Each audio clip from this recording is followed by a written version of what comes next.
I am so excited to welcome everyone back to the podcast because today we have on the Isabella Sanchez. Welcome, Isabella, to the Pretty Awkward Entrepreneur Podcast. Yay. Thank you so much for having me. I cannot be happier to be here.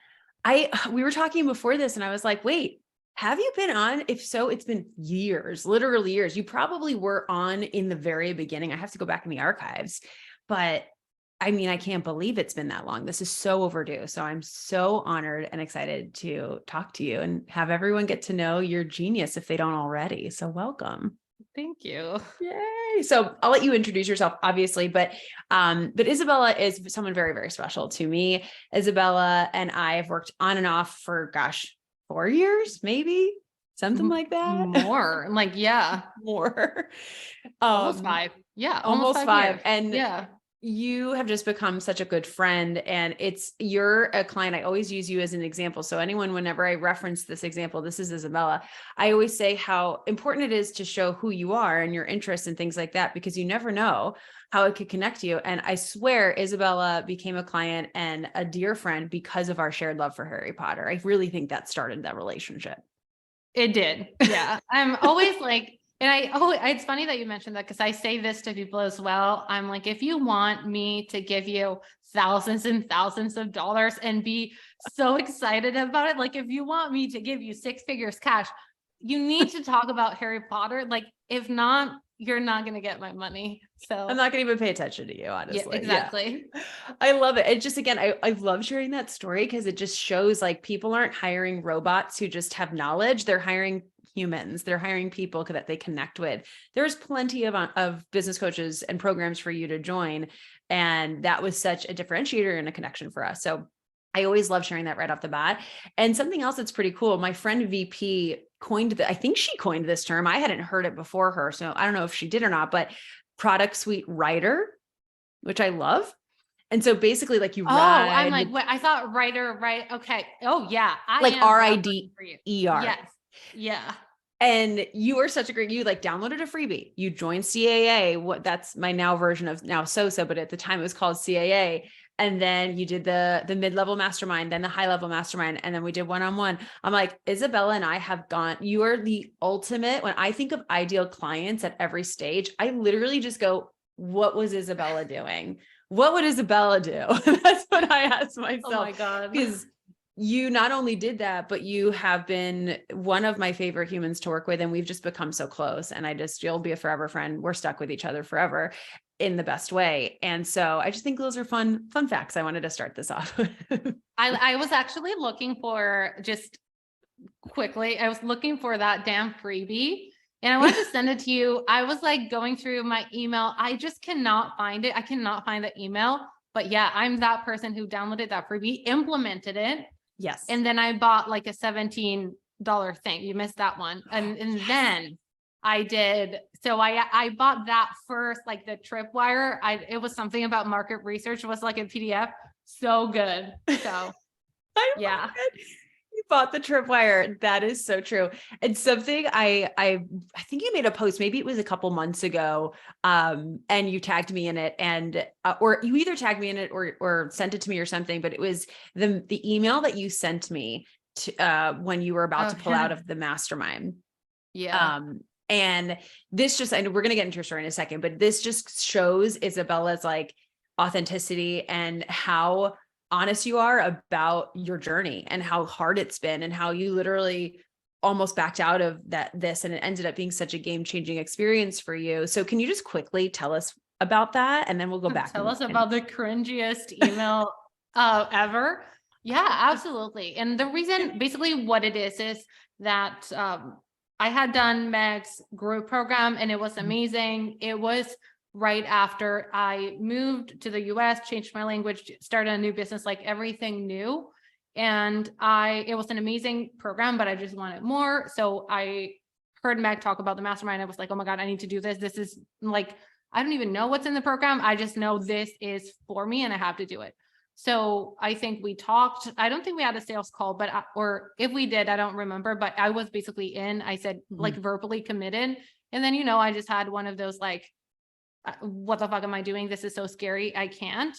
Yeah. And I basically share that email because it's a long, cringy email that I hate reading it, but I share it because it's like, if you look at it, and I even share it, like pointing out different sections and fears. And it was just like fear talking. And it's so obvious to me to share it in that email. And also I'm really proud of having sent that and then being able to not let the fear make that decision for me. And it's basically the thing that got me to where I am today. I would have gone here anyways, yes, but not as quickly and not as enjoyable as I did, I don't think. So I'm really proud of myself, but it's also cringe as fuck. So if you want to see some cringe, you can like go read it. Maybe we'll find that post you did and link it. If we can find it and link in the show notes. And I only mention it because Isabella literally shared it on her page. And I was like, wow, I love that she's doing this right now. And it is such a great example of relating to your ideal clients' fears, especially fears before investing, because you hit the nail on the head. I'm sure you had people message you and go, I just felt like that with you, or I felt like that with someone else. And she's basically overcoming an objection in that post and sharing her story around it. So I just thought it was genius and so vulnerable of you. And just it shows you how far you've come. Like, oh my gosh, look at you now. You're this 7-figure business owner. You're living this great life. Like, it hasn't been easy the whole time. We'll talk about that, but wow, what a difference. It's so cool. So for sure. I love it. Yeah. Yay. All right. Well, now for those who don't know Isabella Sanchez, which I'm sure a lot of people do, but for those who don't, tell us a little bit about yourself. Let's go back in time. What got you here? Before the cringy email, I'm not always cringe, but hi everyone. If you don't know me, my name is Isabella. I am a Mexican, like 100% Mexican entrepreneur. The whole thing started for me back in 2016. I'll summarize my story really quickly. I've always been someone who, I don't know, I just wanted to do things as all entrepreneurs do. I just wanted to do things my way. I have never experienced like the traditional path. I've always been like, I didn't like school. I didn't want to like just follow what everyone, or like the path that I was supposed to follow. Yeah. So I just like discovered entrepreneurship early on. I didn't really start a business early on, but what happened for me was that I was going through a really hard time in my early 20s. And then I just discovered coaching. I discovered personal development, became really obsessed with just healing internally. And after a few years, and then I became a life coach and a yoga teacher. And like, I did all of these certifications that I was like, you know what, this internal healing journey just changed me as a person. And I wish that when I started, I had a resource that I could go to and just learn about like what's going on internally and get some validation and just know that I'm not alone. And I started a YouTube channel, basically personal development and self-empowerment YouTube channel that grew. And it was amazing. And I loved it. And I truly did it just out of pure passion. I mean, my mission hasn't changed. I think that when people heal and become leaders in their own lives, like the world is better and society is better. And anyways, long story short, I discovered life coaching and I was like, oh my God, this can be my actual job. This can be like, I can have a business doing this. Of course, all of the people that I follow, like Tony Robbins, Marie Forleo, Gabby Bernstein, I was like, okay, I like that. It's a thing. Like I can like be like them. So I got certified, and for a good amount of time, I really struggled to get clients. That was like my whole thing. And that's my whole story. The whole, like I had 30,000 subscribers on YouTube, like engaged, like people DMing me, commenting, asking me for questions and advice. But then when I put up my coaching out there, it was like nothing, like 0 applications. So I kind of had a whole journey of figuring that out, built a successful life coaching business, and then that evolved into what I do now after meeting you, or like a little bit before meeting you. And that's basically the story in a nutshell. I love it. That was a Cliff Notes version. You did a very good job because there's so many little pieces in there. How would you describe what you do now? Like who you work with and how you help them? Yeah. So what happened in that journey is that I realized that in the beginning, I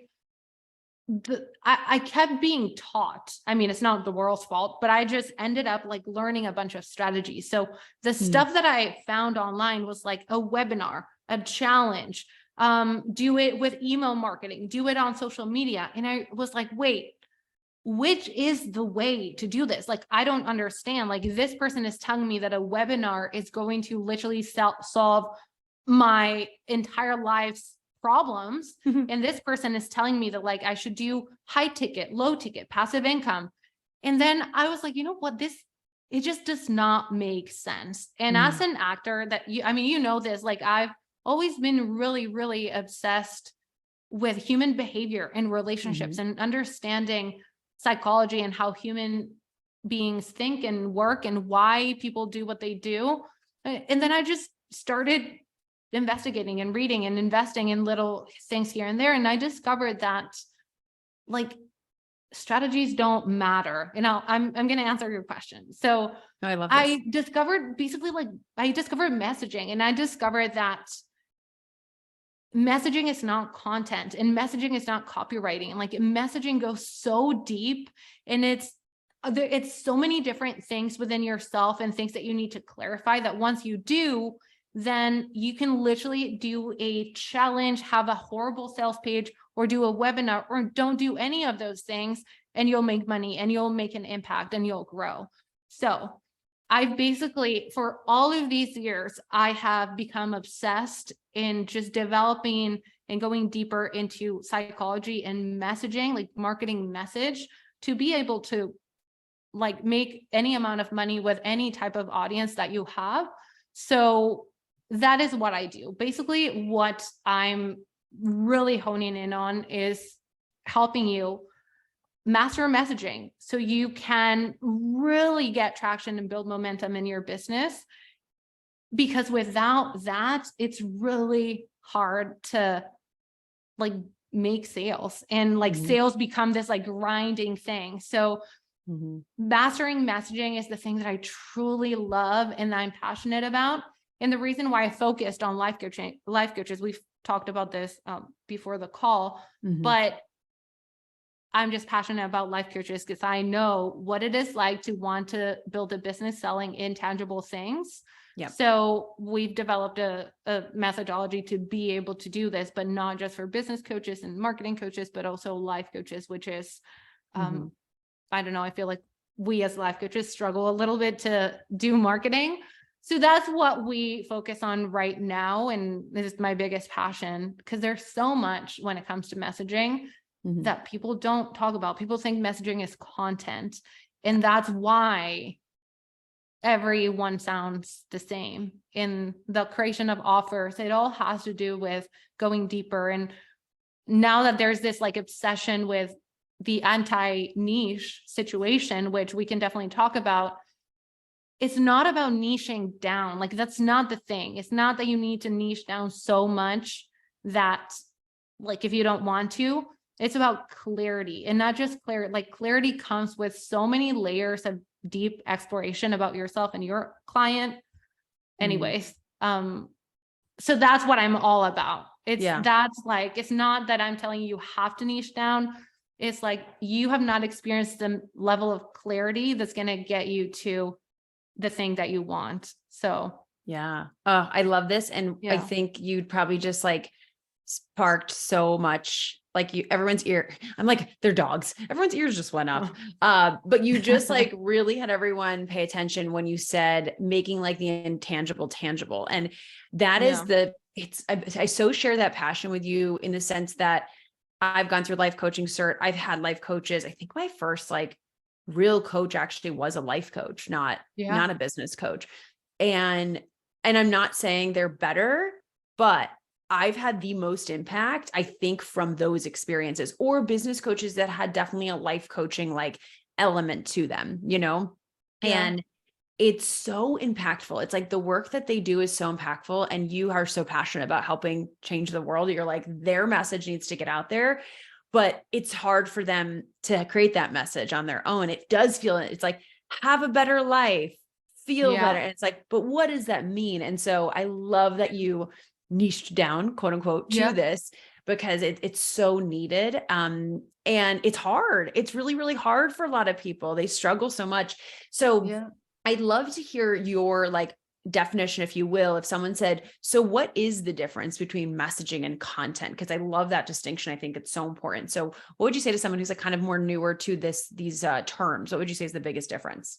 Yeah, of course. So content is a vehicle for a message. Like as an online entrepreneur, like selling something and with a passion and somebody who wants to be a leader and create this movement, the way we communicate that message that we have inside of us that we think is important, and that it is, but like we need a way to get to our people and connect with those people, and that's done through content. So like an Instagram caption, the structure of it, the things that you put on there, like the things that you write, that's your copy, and the content piece, that's your content, and all of your content pieces together, that's your content strategy. And then if you zoom out, then your entire marketing strategy. But how do you know, like, where is that content coming from? Now, the messaging is an ecosystem that is composed of many pieces of who you are, what you care about, the people that you want to sell to, your own identity and the identity of the people that you want to sell to, and then your unique methodology that you talk about that a lot, like your unique method, how you get people results. And then but it's not just your values. I think that's like people say your values, but like, what does that mean? Yeah. Like your values means and how they matter with messaging is that values are the things that matter most to you. And those values are created based on experience of your life. Like you care about freedom because you have had a life experience that made you care about freedom. And that's why you're doing this. It's not just like, oh yeah, I care about freedom. You care about motherhood because you had children, and that's why being a mom is so important to you. Like it always comes from lived experience. And once you understand like what has been that lived experience that made me create my values, like the things that matter most to me, and you clarify those things, and then you learn how to communicate correctly, that's messaging. Not the communication is the content, but what's underneath, there's so much. I just touched on a couple of things, but hopefully that answers like the difference between those two things. That was like, it took me like 10 minutes to explain. I just get really passionate. No, I love this. I was like, yes. This is it's such a great, you made a perfect distinction. It's like the vehicle, it's like delivering. Honestly, it's such a good distinction. It's almost like a really good analogy. It's thinking about someone's delivering like Uber Eats or something, or food delivery. You know, the car is delivering it. The Uber Eats is the message. And this is where like your message can be dispersed in so many different ways. Would you say something that popped in my head when you said that was like branding? Would you say that's wrapped in it? Like your message is reflected in your brand message? Like how does that fit in there? Yeah, and absolutely. So yeah, I mean, it's just the way you get to that message, like the work that you do to get that message can be done wrong or right. And I hate wrong or right. Like I don't have the ultimate truth. It's just how deep it goes. So what usually happens is that people create like a mission and a vision and their values and their ideal client and the transformation. But there's still so much that can be done. For example, just knowing just getting to your own truth. And I don't want to go to like the more vague concepts. I'll stay pretty practical, but just really going deep into what are the things that you believe to be true, like really believe to be true. Like, what is that thing that not the things that you're already putting out there, like your polarizing content. I don't mean that. I mean, like really digging deeper into yourself when it comes to your industry and like the space that you're in. And like, what are the things that you struggle so much with saying that you just don't say it? Those types of that work. And of course you can do it in a like organized, strategic way to extract that and then put it into your content. Like that's something that's tactical, strategic, but the people don't go that deep. Yeah. Because they're just focused on like, okay, polarizing content, problem aware content, my personal story. And then it's empty, and it's not wrong. That I want to clarify. It is not wrong. Like having like surface, I posted about this a couple of days ago, like having surface level messaging is not incorrect. Like it's just most like marketing curriculums are focused on teaching you how to write great content, which is good and it's needed to like get clients. Yeah. Now, if you want to go from like a business with a few clients to like global leader, like somebody who's really, regardless of your audience size, unmistakably like the best in terms of unique, influential, like wow factor, everyone can do it, but it just requires 5 layers deeper. I condensed into like 5 layers deeper instead of 2, which is what most people are doing. But I just don't want people to think that like, oh, now I'm doing it wrong, or I'm superficial, or I can't go deeper. No, it's just like, it's what you were taught. But if you're interested in creating a connection where you basically don't need to sell anyone on your stuff, it just requires more depth. Yeah. And when you go to that depth, like that's when it is almost this intangible feeling that people feel when they come to your page and when they read your stuff or they listen to your episodes or whatever it is. They're like, I can feel that message. There's something so different about this person.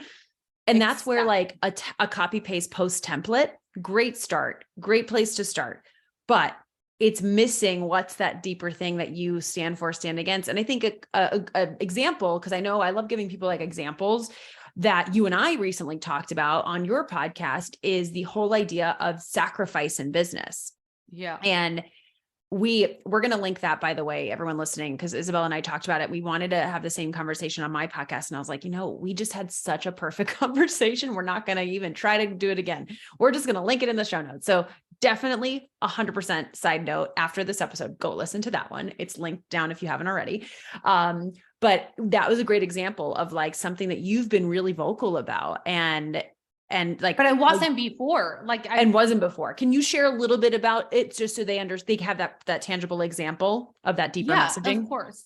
So, and again, this is also a great example of how like this deeper messaging is always going to be evolving. Like it's not something that you do once, because we're human, we grow, we evolve. So of course, for me, that was the entire conversation about working hard. Like I believe there is a price to pay for success in terms of sacrifice, especially in the beginning, but always. And you can listen to that conversation, but it's basically this whole thing about like, you need to work fucking hard if you want what I have, basically, like really hard. And sometimes it's really, really, really hard.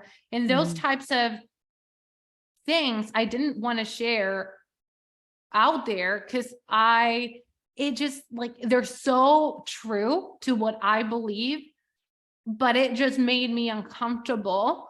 And because I'm so good and I have my stories and like brand stories and all of that so perfected, I can still be honest and vulnerable.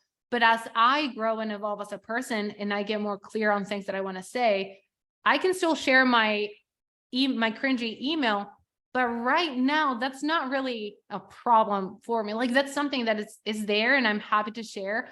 But my full truth right now is that, right? So that's the difference between like, I can choose not to share it and I will still get clients and I'll still do great, but I have a different mission, a different level that I want to get to. And that's going to take that type of honesty. It's not about being polarizing for the sake of being polarizing. It's about being honest. And I mean, the way I do it, I have like a framework I follow, because otherwise I would be like, you don't want to be digging deep like all day, all the time. It's exhausting. But it's like, it's exhausting, but it's that type of, that's just an example. I have another client, just so they can get like a more different niche example. I have a client that she's a dietitian, nutrition, like she's a true expert, years of experience. Like she is truly one of the smartest like people I know, and she knows so much, and she's amazing. And she has some very clear thoughts about and opinions about healthy at every size. I'm not going to say who it is because we're working through those like ideas and how to put that forward. And she has very clear opinions on those things that I personally agree with. But even that, like me agreeing to those things, make like it's uncomfortable, though, but they're the truth to us.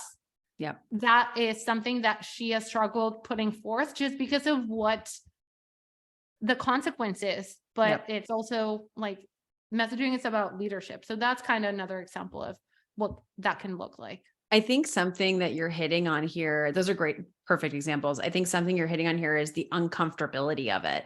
Like really to get to that deeper level where you are a leader and you are like drawing your line in the sand and making your stake in this industry. And you're not in this to get clients, you're in this for a bigger mission like you've always had, right? And that's something too. Isabella and I, and so many of my clients who I feel like are just such leaders or friends, we've had this mission so deep within us, and it's so much more about that than it truly is about the money. And I think that's hard for people to grasp when all they see is the fancy money and people talking about their income and all that. That's what drives us to work hard. I know that it's not to hit a certain number, because we have hit those numbers, but we still are going. Why are we still going if it's, if it was just about the numbers? So it's going to be so uncomfortable. And I think that's why it's so scary. It's almost one of those, like maybe a barometer people can use. Let me know if you agree with this, is if it makes you want to throw up and like run away and hide, it's probably your message you need to share. Yeah. Especially if it's something that you would tell people where the stakes are like low, where somebody that is a friend and no judgment.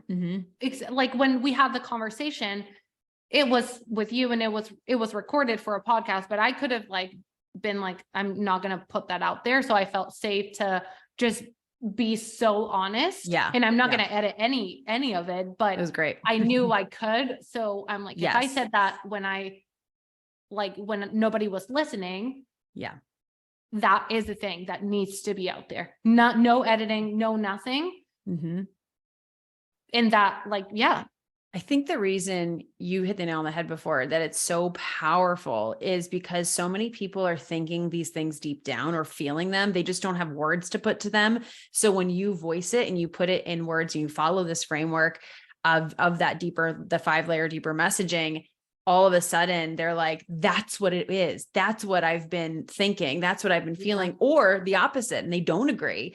And you are going to get both. You're going to get both sides. And I know you've experienced this, like, when you really speak that deep truth, it's so scary because you will have people disagree with you, and you've got to be able to handle that too. I'm curious how you've kind of handled that as you've progressed.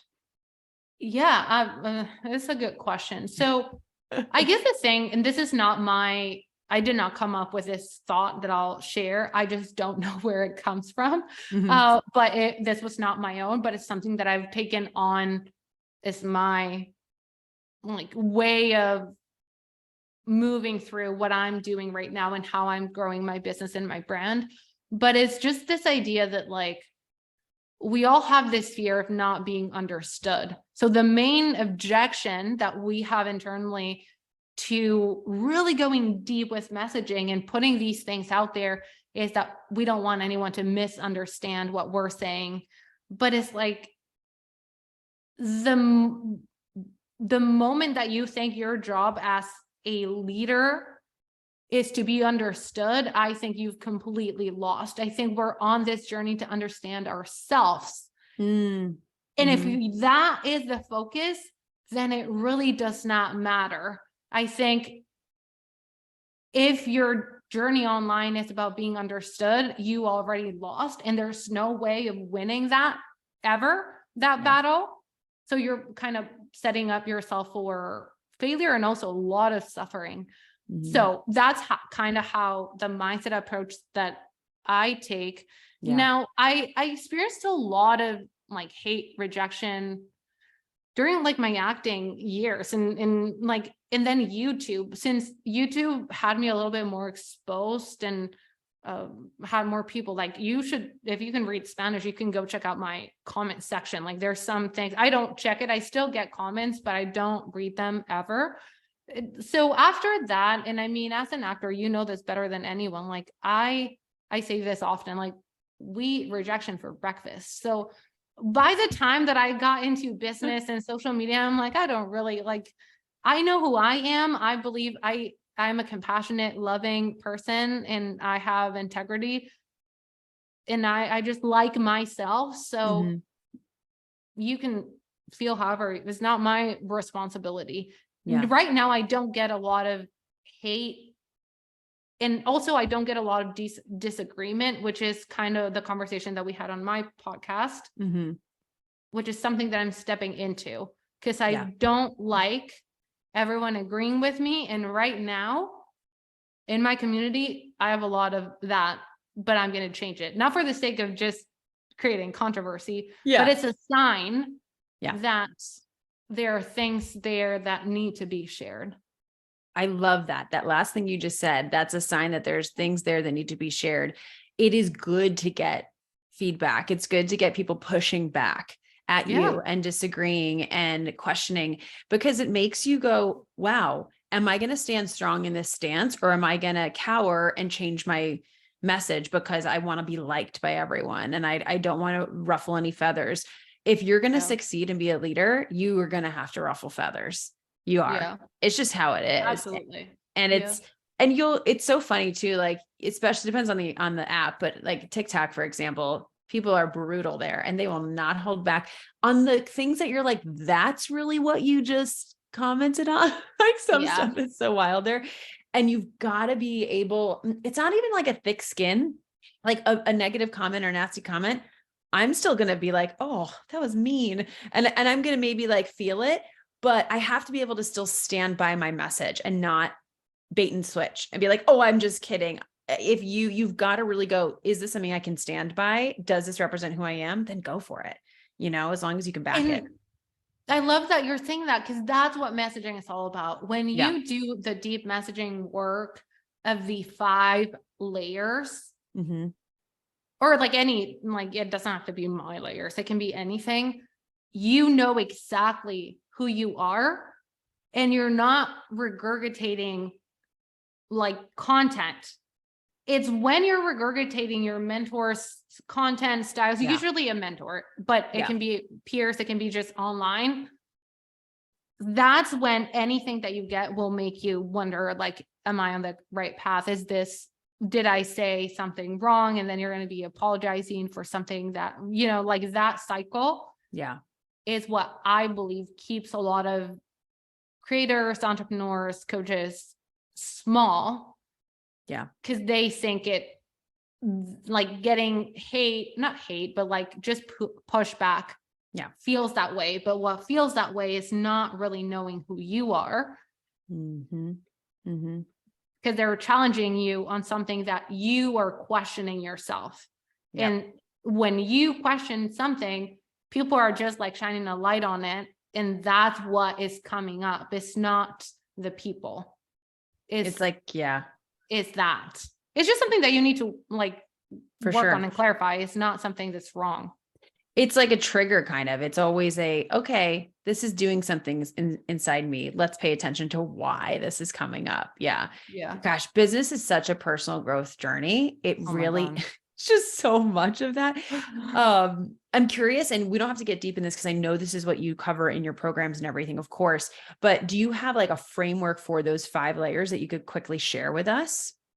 Yeah, I mean, it's good that you bring it up. I'll send it to you. In a few days, I created a training, because it's basically a like step-by-step, and it goes a little bit more in depth. But basically the way it works is I like to identify symptoms of what, so you can see like how deep into the 5 layers you are. So it goes all the way from you have no idea what to post, when to post it, like just like you have no idea what is the thing, and you're going, maybe you have a program that you're like copy pasting the template from, and you're just like changing, like putting your niche, which is totally fine, but that would be stage 1. All the way to like stage 3, for example, is when you're getting a little bit of momentum, you have like private coaching clients and your private sells really well, but your content sounds very, very preachy. So a great example of this is like, I saw somebody posting this. I don't want to say the exact thing, but just it's, I'm like, wait, hold on. Let me, I don't know who listens to what, but it was just, and no, like, if you post stuff like this, it's not, again, it's not wrong, but it's a symptom of, I'll just say it and then I'll explain. So content, like calling people lazy, like, hey, are you like, calling people like, stop making excuses, like content that's literally says like, do you have this issue or are you lazy instead? Like, do you really don't have time or are you lazy? Do you, why are you making so excuses? You say you want to invest, but you keep making excuses. Like that type of content, I'm not saying it's wrong, but sometimes if you do it too much, it's just preaching. And what happens there is that people immediately put up a wall, and it's not going to have the effect that you think it's going to have. So that, for example, is better, because when you have like proximity to people, you can sell your private coaching. But if you want to more so group programs, when you're not like, you're not selling you like proximity to you that much, then people kind of like, it just does not work. And then you start, like another symptom of that is launching, like if you've launched 3-4 offers this year and none of those is selling at the capacity that you want to be selling it, then that would be like another symptom that you're in the middle. Then like if you move up to 4, then you're getting the traction. You don't really struggle to fill up your containers, but there's no like audience growth, and you're not looked at as like the leader in this industry. And then you move on to number 5, which is global leadership, which is like the whole concept that we're working on right now. Does that make sense? It's like, I would have to spend like an hour giving you all of the, like the how to do it. For sure. But I'll send you the link to that if you want to share it. Oh yeah, I'll definitely share that. I think everyone listening is like, please send me all the trainings. I love that. And I wanted to just do a surface overview because I want them to go to your training, obviously. So I love all of that. And that makes so much sense. And it's funny, like even you saying that, I was like going back and going, oh yeah, I remember when I was there. And then like, I was so in that preachy in my Beachbody business, and I was signing clients. I was, but when I look back to my content, I was like, it's kind of one of those things. Once you've evolved and once you're on the other side, you look back and you're like, oh, and again, nothing wrong. It worked and it converted and I helped so many people. So there was nothing wrong with it. But I look at it now and I'm like, man, I was so annoying. like to me now, I'm like, stop it. Exactly. And it's just like, it's not how people work. So like going back to the messaging conversation, like the way the brain works, like in order for somebody to take action and change and like be wanting to change, you need to literally shift the way they think. And people do not change when you tell them you're fucking lazy. And that's not ever the intention, but they will not. No. But what, like, nobody's going to be like, yeah, thank you for calling me out. Like, that's not going to happen, or at least it won't happen. And on a larger scale.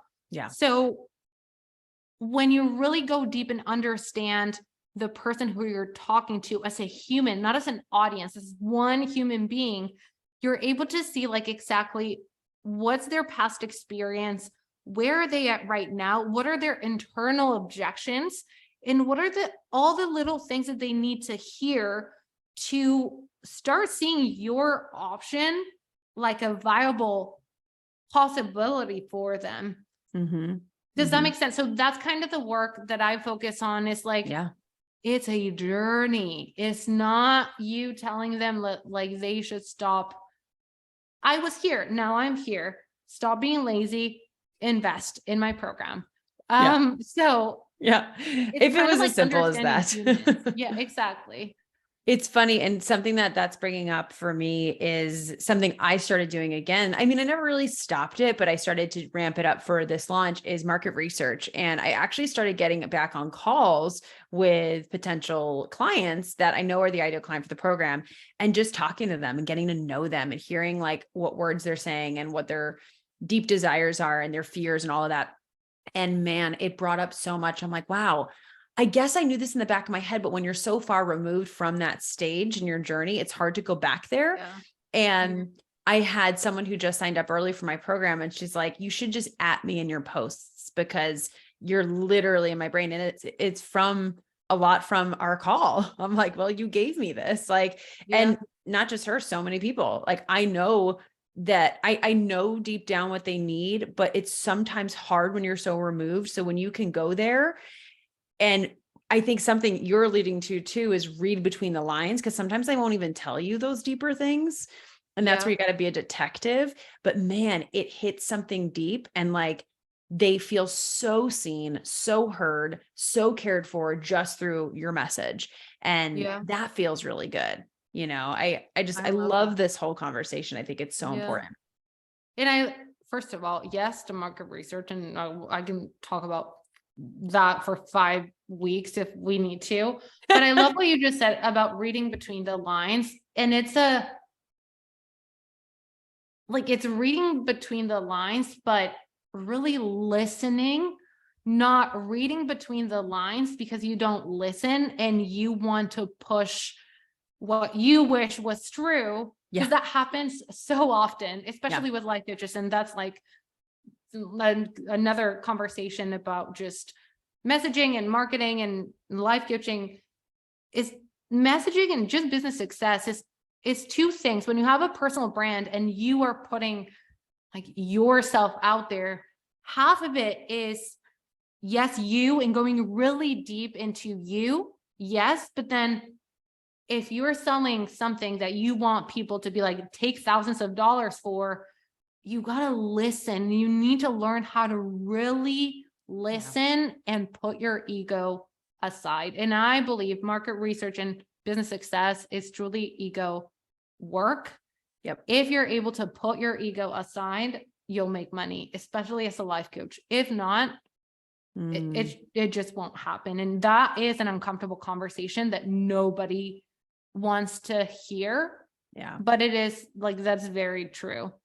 Oh, I love that you said that. Listening is a lost art that people need to get better at, because so much can happen when you do that and you just kind of are quiet. It's funny you say that. I made a post last week sharing about my time when I was a cocktail waitress. I haven't shared that story in years. And it was funny, the comments it brought up, and the whole idea of the post is like, that job, I'm so grateful for the 2 years I did that job. It taught me so much about listening, because I would have these customers that would get very tipsy and would basically confess the read between the lines. I would hear all of it. That's crazy. I love that. It was wild. And I was like, I just got really good at just like listening and not really saying anything and not listening to reply, which is so hard for people. They think that they have to like be ready with the quick, witty response. And more so than anything, your clients on the other side, the less you say, the more they're going to feel so heard and seen and cared for, and be like,